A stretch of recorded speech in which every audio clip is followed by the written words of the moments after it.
Hello friends, in this video you will learn to draw Rudolph the red-nosed reindeer.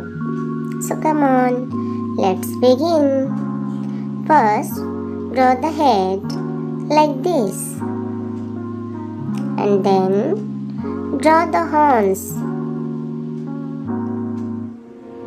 Now draw ear, eyes, mouth and nose. Now draw the body of the reindeer like this.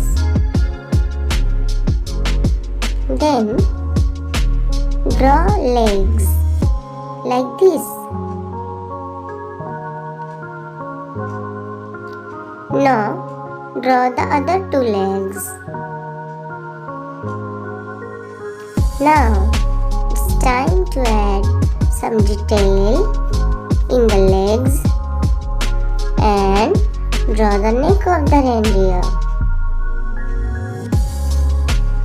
Now something is missing, no?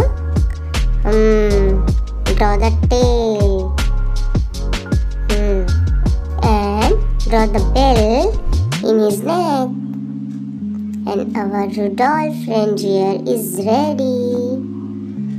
Now color it with your favorite colors. But do remember, color the nose red, okay? So hope you like the video, friends. For more videos, please subscribe to our channel Fun with Toys and Books. Thanks for watching, friends. Bye.